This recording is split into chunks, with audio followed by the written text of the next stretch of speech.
Hello, hello, hello. This is Vaz and welcome to whatever on earth I am doing right now. I honestly have no idea. Since I'm not currently motivated to edit more videos, reasons why is in the June update video, I've decided that I am just going to talk into a mic about whatever. So why did I start doing YouTube? I mean, I say this with 26 subscribers. It's not like this is 3 years from now. But I've decided to do YouTube because it was something that I had wanted to do for a while. I was studying the way people were going about their own channels, and I was thinking of strategies, right? I know that if you want to play the games you really love, but no one is searching them up at the moment, no one's going to find them. And so I find that it's a real struggle for new people to really make channels. Like the moment 2013 happened, we got oversaturated with gaming channels, which is hilariously enough, me. No doubt about that, me. So, what makes me different than anyone else? Well, you'd have to kind of see for yourself, but I'm not going to make this video one long advertisement for a channel you're already browsing.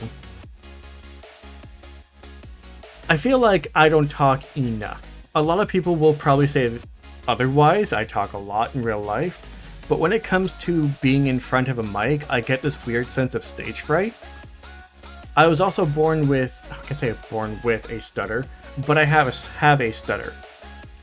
My mom, she had the same growing up herself, and I think that may have rubbed off on me. I don't know how it works, and I don't remember every single tiny little detail to really know why I have that stutter.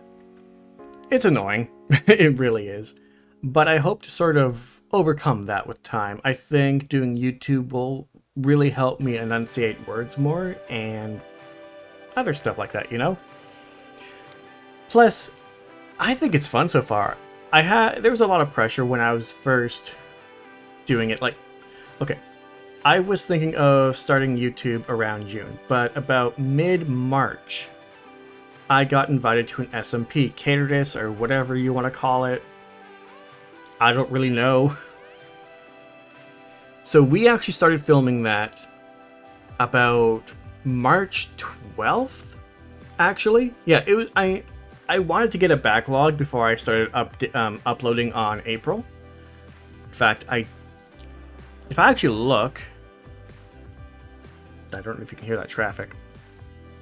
When did my first video go out? April 1st. My entire channel is an April Fool's joke, clearly. But there's a lot I want to do. Now, in order to really get results, you have to stay really focused and dedicated. You can't expect everything to come to you overnight or even over a month. But as long as you keep trying, I think that's where you'll succeed. But you also have to really understand your demographic. Like, everything is a first impression. What you have on your channel, your thumbnails, your video titles, everything. So that's what I've been experimenting with. I know that numbers in titles are a no-go right now thanks to the YouTube algorithm, so I've tried to do numbers in the thumbnails, which is also a bad idea because it pressures people to be like, oh, was this part 57? I have to watch like 57 videos on this game? Like, why bother? And as someone with a really low attention span, like really, really, really low, I understand that being extremely difficult. But if it's something I should change in the future, I have no problems doing that. Like, at all. So, when it came to gaming, I remember where I used to live, actually, when up until I was 4, because my mom and I, we were in an apartment up until I was 4. We moved out because the landlord was creepy as hell and kept spying on my mom. So we had to move. But I remember my mom had this enormous box of NES games that would have been worth thousands had she kept it. Like, it was a huge box. And she would play NES games. I remember Life Force being in there. The cover of Life Force actually used to scare me.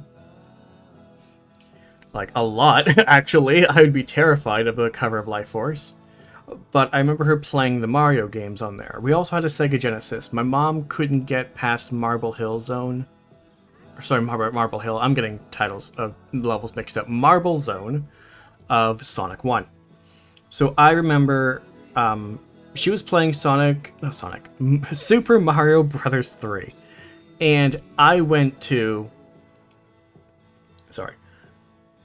She went to go make supper, and I decided to play the game for the very first time. I died, and the sprite for the game over... Like, the Mario sprite for the game over screen scared me.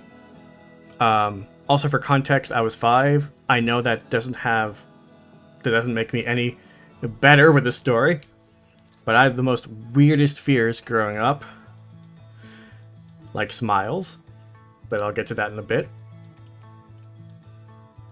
But yeah, no, I took the game out, I put in Sonic 1, and I was hooked on the franchise. I managed to beat the game, I think maybe a few months down the road. Played Sonic 2. I never grew up with Sonic 3 and Knuckles. When I first played Sonic 3, we had gone to this family gathering in the middle of nowhere. I don't remember what it was, but this house was really weird. You can't really sit... What on earth was that? Oh! Yeah, I'll get to that. Just a moment. Yeah, there's this really, really weird house. I can't say how many floors it was because you'd have stairs going up to like half levels. And it was just something else. Exploring that house was amazing, just so amazing. And there was this tiny room. I wish I knew what the rooms did, but I think half of them were just rooms for the sake of rooms. They weren't that big either. But cousins, I'm presuming cousins, I don't know. Family's huge. We're playing Sonic 3. Specifically Sonic 3 and Knuckles? Yeah. Maybe. I don't remember.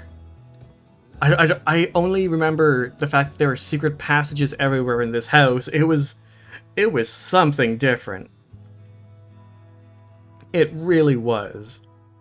So, I was never one for shooters. I never grew up with shooters, like, at all, period. My mom was really strict when it came to that, so I never at all had any shooters growing up. So, I never really got into it. That's honestly why. And when I did play shooters, they just didn't interest me. I played, Call of Duty Zombies like a lot of other people. And that was the only exception. I remember playing Halo with people, and all I did was honestly build. But I just, this was never something I was into. Like, at all. And a lot of people wonder why. I mean, but I feel like at the same time, you will have those good and bad games in each genre to kind of pick and choose from. But I'm really into platformers. I grew up with platformers, 3D platformers, collectathons, all that jazz. But I know people who aren't into that, or mushrooms on pizza.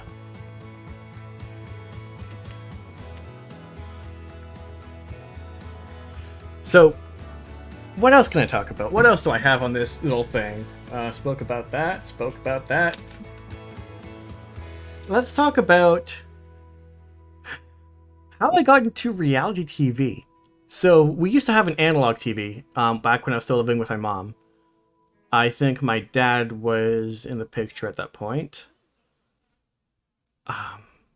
Yeah, I'd say about that. Yeah. Okay, yeah. Because it was around 20... When did Big Brother 15 come out? That was 2013. So, yeah, my dad, don't mind the stutter. So, we had this analog TV, and it would pick up a lot of other people's channels, and it was really neat. The only problem is that I never got cartoons, and my options were like Big Brother, Real Housewives, bunch of movies that I couldn't sit through, and HGTV, which remained my favorite channel throughout growing up. I love HGTV. I love the interior design, like House Hunters, whether it's fake or real. Just all those shows. I adored HGTV. But I remember the very first time I had seen any sort of reality TV, I was flipping through the channels and Dan's funeral from Big Brother 14 was on. I didn't know how important that scene was at the time. That scene, it's not scripted.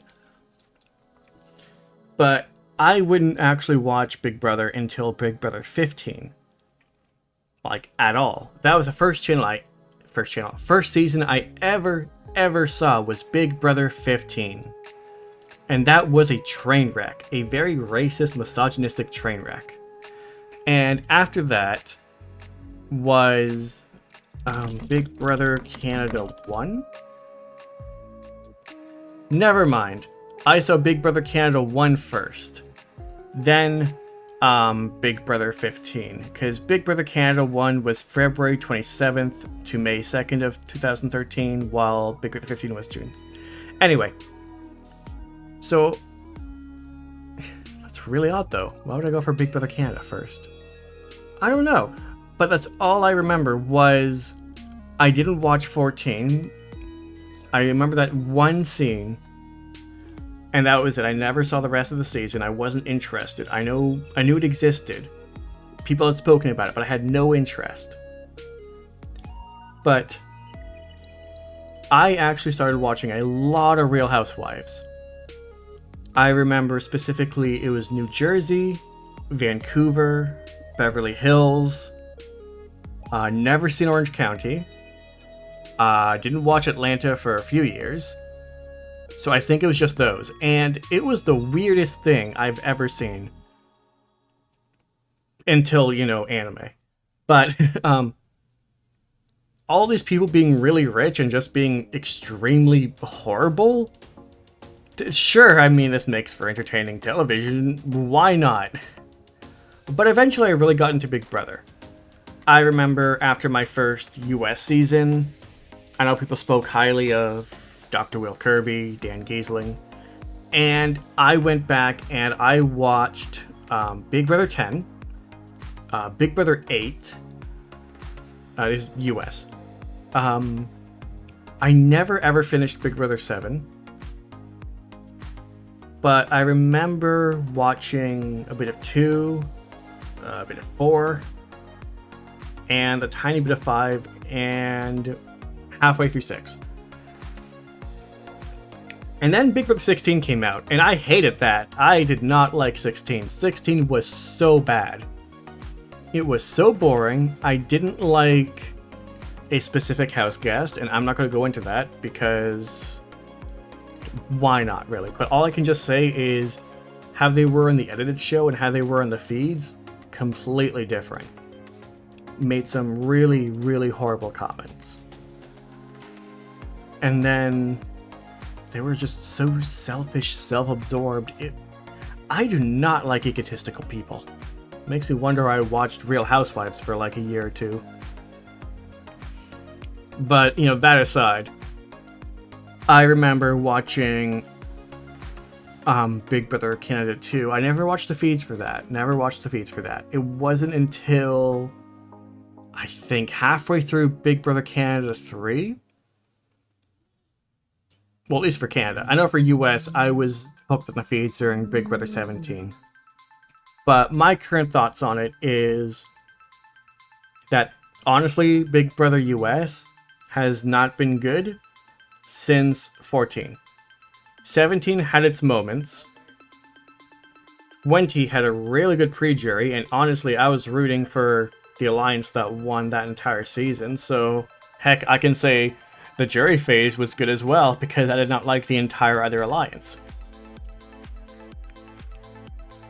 But Yeah, 21 was really bad. 22 was really bad. I don't know if the US version will get good, but as for Canada, Big Brother Canada was amazing all the way through. 1 was great, 2 was great, 3 was interesting because production tried their darndest to initiate twists in the game, and no one wanted to do that. Do that until... I don't know where I'm going with words. 4, I never actually finished because I just didn't... I stopped liking the way production was going about it. 5 is good. 5 is actually my favorite until 10 finished. 6 has the unfortunate... 6 is unfortunate. Really unfortunate. You have, by far, some of the best feeds, live feeds, you have for a Big Brother season ever, but the edited show was so bad. It didn't show most of that. And you had a really good season, and if you look at the edited show, it's super low tier for me. 7,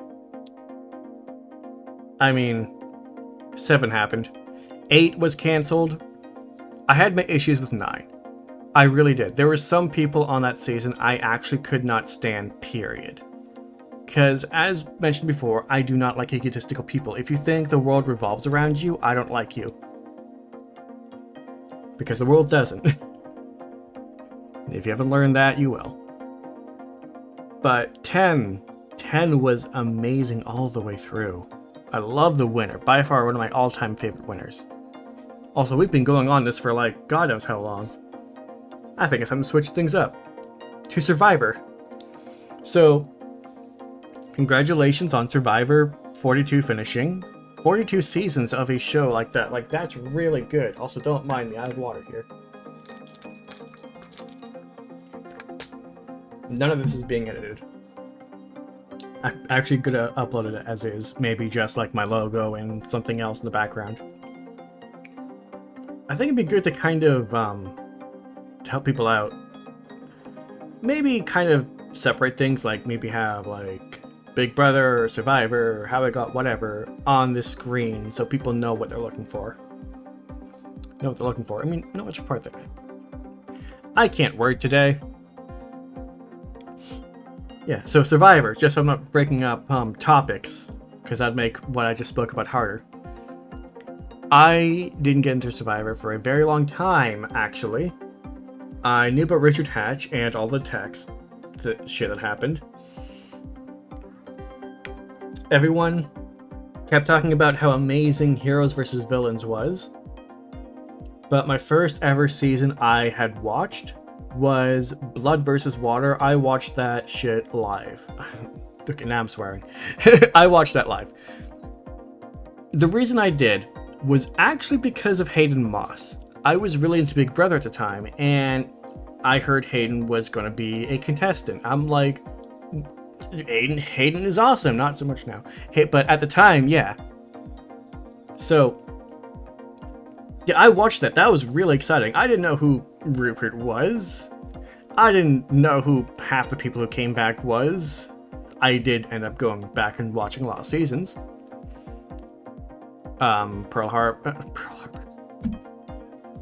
Islands, not Pearl Harbor. I watched that later.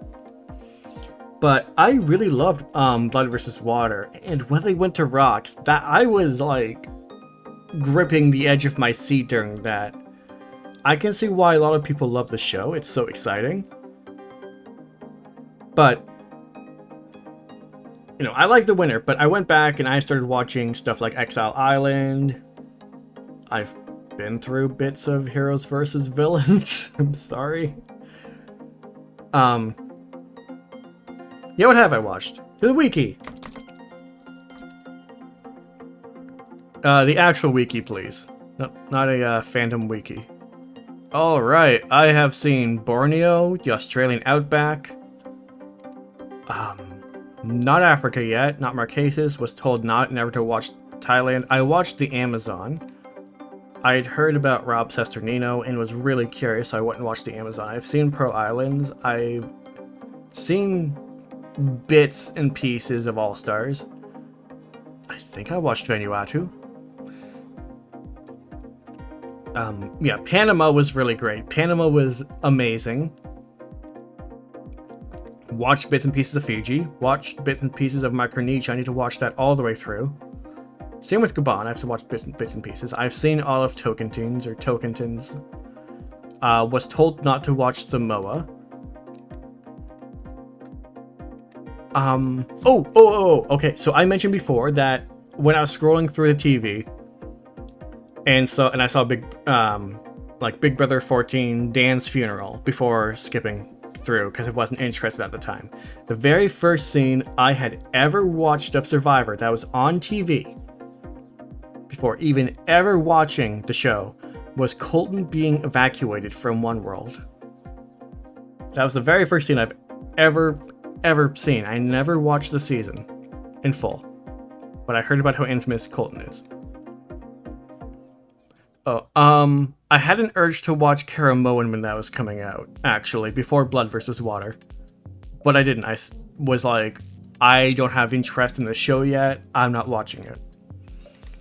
But after that, I really started watching every season. Like Cagayan, amazing. Honestly, still my all-time favorite season ever. San Juan del Sur disappointed me.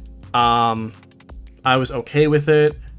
Worlds Apart continue to disappoint me. Cambodia, watch that. When Korong was going on, I would just say, what could go wrong, did go wrong. And it did. It was just a season of, if something bad is going to happen, debatably bad, subjectively bad, it would. So after that, I was disappointed. So I actually skipped watching Millennials vs. Gen X. I came back for Game Changers, but I didn't watch Heroes versus Healers versus Hustlers.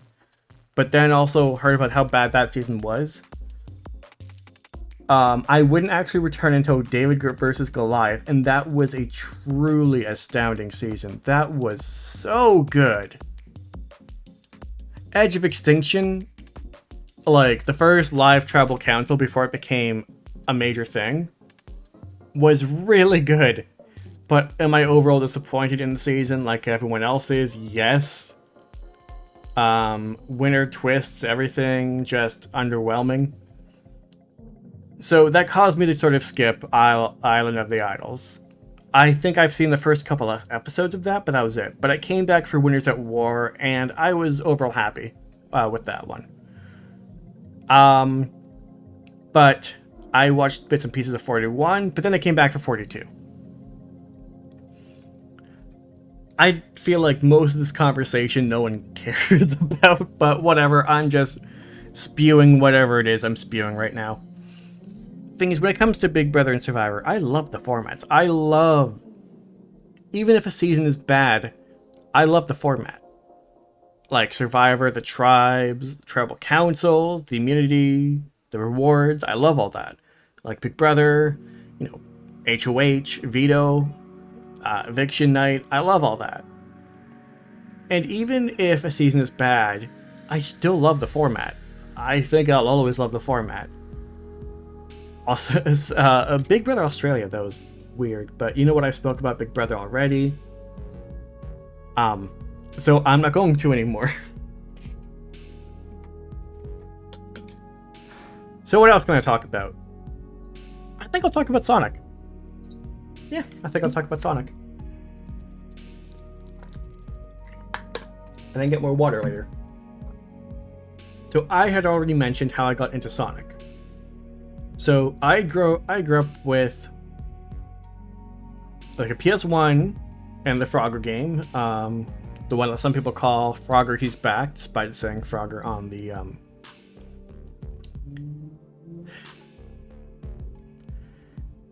sleeve. I don't know what it's called. I'm sorry, I forgot. But enough about that. My cousins, who I do not talk to anymore and refuse to talk to. I mean, that's not true. I got an apology from one. Anyway, they had a GameCube. where I grew up with games like Sonic Adventure DX, Sonic Adventure 2 Battle.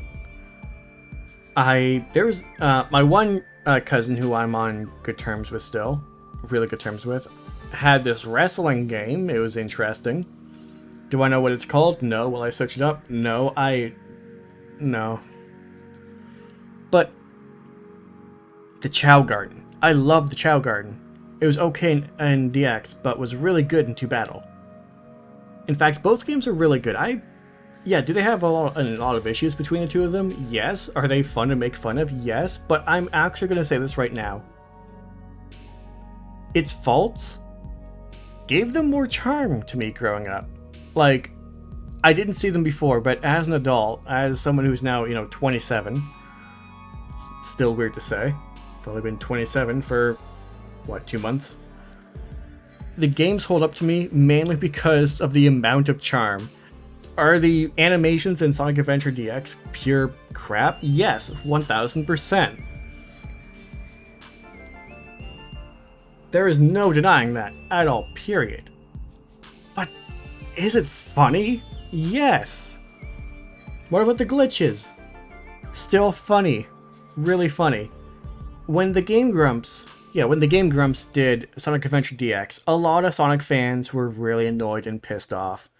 Because, they're making fun of, our game. But the way they went about it made me love the game more. If that makes sense. Like, I grew to actually appreciate the game even more. And I still do. It's not even nostalgia at this point. It's just the amount of charm that's into it. I still love the level design. Mostly. Like, half. Like... I'm getting into Froggy. That was no.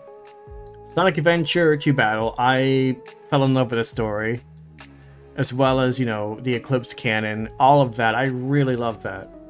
But enough about those 2 games. What about the other games? I really like Colors. I really like Sonic Generations. I adore Mania. The thing is, regarding Mania and the fans who worked on that, to me it's not a fan game, by the way. If they were officially hired by Sega, it's an official game. I mean, would you call anything Dimps made a fan game? But like, I had played a lot of the fan games that, Stealth and Attacksman worked on. And I adored them. And they actually and hearing that they were on that project, Sonic Mania, got me more excited to play it, and it was worth it. It was so good. And then Forces came out 2 months later, and I was so disappointed. I was on like a peak of happiness and went down into like, why is this happening? Like, what is this synthesizer they keep using for all of these songs? What is this, I'm going to tell you and never show you story? But you know what? You've heard people rip on Sonic Forces so often that I'm just going to leave it there. We all have our opinions. Everything is subjective. What's good and bad is subjective. And if people honestly like it, that's condescending. If people like games that I don't like, good for you. You found a game that you really enjoy. Something, hey, your kid could enjoy, and if they do, good on them. As long as you're having fun with something, right? I think the game has served its purpose, I just didn't have fun. And that's it. But moving on. I'm done talking about Forces. And yes, I do think Sonic 06 is still the worst one. As bad as Forces is, in my opinion, people who say Forces is worse than Sonic 06 have not played Sonic 06. I have. So, yeah. That's it. I'm just asking for arguments in the comments at this point, but I'm really small. Like, I'm 5'8". But in terms of my channel size, I'm really small. So, good luck finding me to start these arguments in the comment section.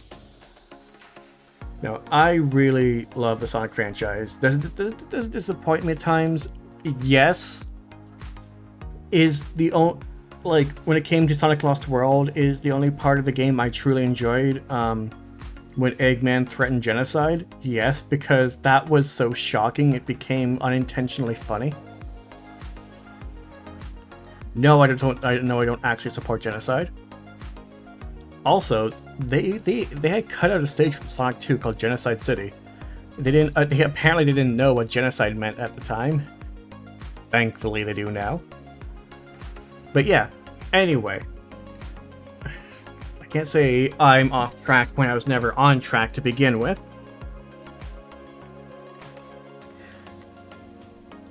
But yeah, so I am just looking at Survivor winner names, and I'm immediately distracted from talking about Sonic. I need to bring myself back. Okay, so clearly this is no longer going to be a topic, and Sonic was never on my checklist to talk about. Oh, the Sonic Frontiers game coming out. I hope this holds up well, but I'm really excited for it. Is it really different from the Sonic franchise? Yes, very different. Like so different. Like unbelievably different. But I'm ready for that change. Like, I'm ready to really enjoy it. And the IGN first trailer, I don't know if it has an official name at this point, because I forgot. It's a really good trailer. I adore that trailer. It is so good. It's really small. It's 38 seconds, but it gave me enough hype to last me the next 5 years until we get the next trailer. So, let's talk about anime. Yeah, let's talk about anime. So, I first got into anime, aside from watching it on live TV. You know, I watched a lot of the 4Kids dubs because that's what would be on TV. But properly getting into anime and knowing what anime was, I was in grade 7. I have this friend who I still talk to, and I'd go over to his house quite often, and he showed me, I think it was Code Geass at first. I don't remember, but Code Geass was freaking hilarious. When watching the anime, just don't take it seriously. I think the anime tries to take itself seriously, but you can't. At all. Ever. Yeah, I watched that. I got into Bakuno because of him. Bakuno is my second favorite. It was number 2 up until a certain bizarre anime. Need I say more?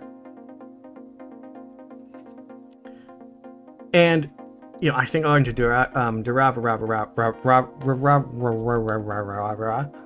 because of the same person. Yeah, because they're made by the same people who did Bakuno. Not the novels, the anime. I don't know why I keep having to clarify, because you guys don't need clarification. It's just this weird thing I do. It's like I clarify for myself, even though I know what I'm talking about. It's really weird. But, so let me go to my anime list. .net, because I have an anime list up there. Yeah, I definitely do. So while I'm there, and logging in apparently, let's talk about basic facts about myself. My favorite color is purple, followed by cerulean. I love cerulean. Cerulean's really good. I really love purple as well. Okay, we're on my anime list. Oh boy. Have I really not finished Cowboy Bebop? I know I've gotten close. I know all the memes. Okay, what about completed? My background's JoJo, of course it is. Okay, so when it came to... Can I just... I want to filter this by the rating. Filter by rating, please. Again, I'm not editing any of this out. This is going to be the weird... Like, if this ends up being a podcast and someone's trying to slate to this, of course it's going to be the lowest one. When did I give Elfen Lied a 2? Anyway, so it would be a while before I got back into anime. When I was attending high school, grade 9, I ended up joining this group, really bad group, because everyone ended up being obsessed with drama. But they would call themselves Organization 13. I know this is, Disney and Square Enix. This is not anime. But they made up the entirety of the anime and gaming club at my high school, which was, by the way, closed down because of funding in my hometown, only to be opened up as a French immersion school. I don't know, it's right across the street from what I refer to as the Bill Gates Church. Anyway, so I love Space Dandy. I adore Space Dandy. I have no idea what on earth. Where to watch? What on earth is that noise? Oh, dogs outside. Love Jormungand. Jormungand is so good. I want to say more than just this anime name. It's so good. So let me talk about Space Dandy. I love the opening. I love artistic openings. I find that so many openings are bland as hell. Like, how many openings do you have the main character standing in a field? You know what? I should make an entire other episode dedicated to anime. So you know what? Consider this anime the I don't know, the pilot. Let's move on to something else. I'll talk about anime in a moment. In fact, I think it'd be good to kind of end this here for a bit, actually. So, if you liked what you saw,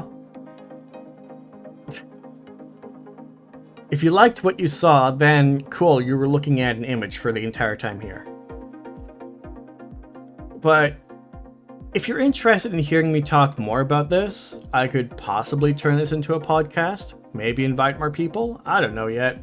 In fact, say if I do in the future, I'll consider this the pilot episode. And think of a name like What the Vaz or something, I don't know. But yeah, be sure to leave a comment, let me know what you think. Your own opinions on everything I've spoken about, right? But thank you again for all the support. 26 subscribers in the span of a month and a half is pretty good in my opinion.